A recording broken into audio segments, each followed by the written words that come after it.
Welcome to the Sports Page on Thursday, first day of the NFL Draft. It's almost over. Got the last few picks going on now, but it was a couple hours ago that the Chargers made their selection, and they had to. They took Alabama offensive tackle DJ Fluker. He'll play right tackle for them. So we'll talk during this show about what are they going to do at left tackle. We're going to hear from Philip Rivers and what he thinks about his newest teammate, thankfully, an offensive lineman there to help protect him. That's been the problem. Hey, right now, DJ Fluker is live from New York, and he's talking to the media out at Chargers Park, and we're going to go there for a bit.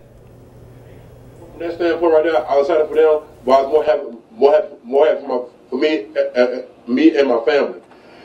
And now I have an opportunity to go number 11. So it was a great opportunity for me, and now I got something to prove to the world. Hey DJ, what do you think about 3 Alabama players going back to back to back? I think we just made history. I believe we just made history. That's exciting. What do you think is going to be your biggest adjustment coming to the NFL? What's the part of your game that you need to work on the most? You know, me personally, I need to work on every aspect of my game, from the run to the pass, and I can get better just with time because I haven't seen my potential yet. I got long arms, good feet, and I'm still working, still getting there. Anybody else? All right, DJ, I think we're good, man. Thank you very much, and have a safe trip. We'll look forward to meeting you tomorrow out here. Yes, sir. Thanks, DJ. Thank you, DJ. Thank you. All right. Hey, no NFL team had gone longer than the Chargers between spending a first-round pick on an offensive lineman. 1986. Appropriately, Chargers ended that drought tonight. Tackles. That was the order of business in the first round. What was expected quickly confirmed that the Chargers would not get one of the top 3 tackles, Eric Fisher, Luke Jokel, or Lane Johnson, because for the first time ever, 3 offensive tackles were taken in the first 4 picks. In the 90s, that's how many tackles were taken in the top 4 the entire decade. Then the Cardinals tonight take North Carolina guard Jonathan Cooper at number 7. And then just before the Chargers went at 11, the Tennessee Titans took Alabama's Chance Warmack at 10, meaning the top 2 guards were gone. First time 5 offensive linemen have been taken in the top 10. So what would the Chargers do? Speculation had them moving on to defense. There's some good defensive players still out there. Nope, they could not do that. With the 11th pick in the NFL Draft, the Chargers selected DJ Fluker, offensive tackle from Alabama. I said all along, I said it right here, I said it all over the place, that they should stick with the offensive line. In fact, I kept mentioning Fluker. I knew they liked Fluker. Now, of course, I also was hearing about his downside, which we'll talk about in a minute. I knew his stock was rising with most teams. People kept calling it a reach. But look, this guy's gigantic.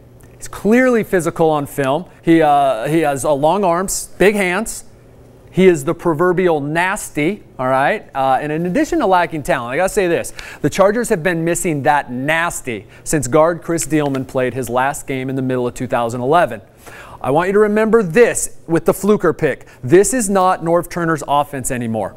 We don't know exactly what new head coach Mike McCoy and new offensive coordinator Ken Wisenhunt will do. We know a little bit about their backgrounds, but not that much.